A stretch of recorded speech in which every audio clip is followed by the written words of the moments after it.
सर्व महापालिका निवडणुका महायुती एकत्र लढणार आहे। रवींद्र चव्हाण आणि शिंदे यांच्या बैठकीमध्ये तोडगा निघालेला आहे। कल्याण, डोंबिवली, ठाणे, उल्हासनगरमध्ये सुद्धा महायुती एकत्र लढणार आहे। महत्त्वाची आणि मोठी बातमी आपण पाहताय। सर्व महापालिका महायुती एकत्र लढणार। चव्हाण आणि शिंदेंची जी महत्त्वपूर्ण बैठक झाली, या बैठकीमध्ये हा तोडगा निघालेला आहे।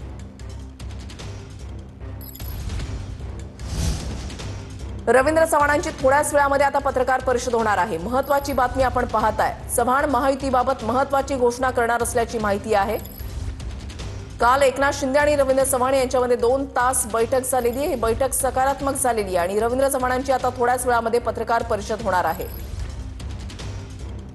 या संदर्भात विनायक डावणू आमचे प्रतिनिधी आमच्या सोबत आहेत। अधिक माहिती त्यांच्याकडून जाणून घेणार आहोत। विनायक, आताच्या घडीची सर्वात महत्त्वाची बातमी म्हणावी लागेल।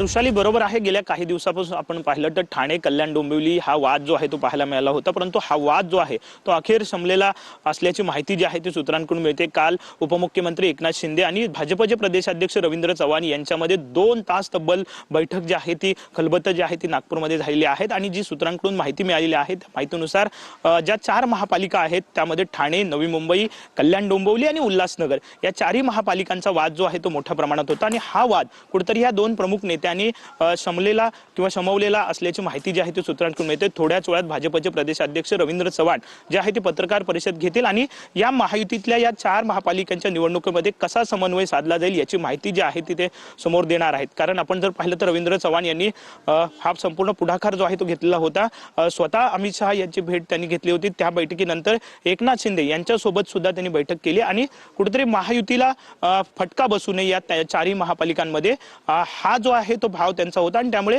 त्यांनी आपण जर पाहिलं तर कालची बैठक जी आहे ती 2 तास घडली आणि त्यानंतर आता रवींद्र चव्हाण थोड्याच वेळात ही पत्रकार परिषद घेतील आणि नेमकी भूमिका काय आहे भाजपची ही जाहीर करणार आहेत। नक्कीच धन्यवाद विनायक दिलेल्या सविस्तर माहितीसाठी। विधान भवनातील राड्याचा अहवाल आज सभागृहामध्ये ठेवला जाणार आहे अशी सूत्रांची माहिती आहे। विधान भवनाच्या लॉबीमध्ये आव्हाड आणि पडळकरांचे समर्थक भिडलेले होते। सर्जेराव टकले आणि नितीन देशमुख यांच्यात राडा झालेला होता। विधानसभा विशेषाधिकार समितीचा अहवाल आज मांडला जाणार आहे अशी सूत्रांची माहिती आहे। दोन्ही कार्यकर्त्यांना 1 दिवसाचा तुरुंगवास ठोठावण्याची शक्यता आहे। विनायक डावरुंग आमचे प्रतिनिधी या संदर्भातली अधिक माहिती देतील। विनायक।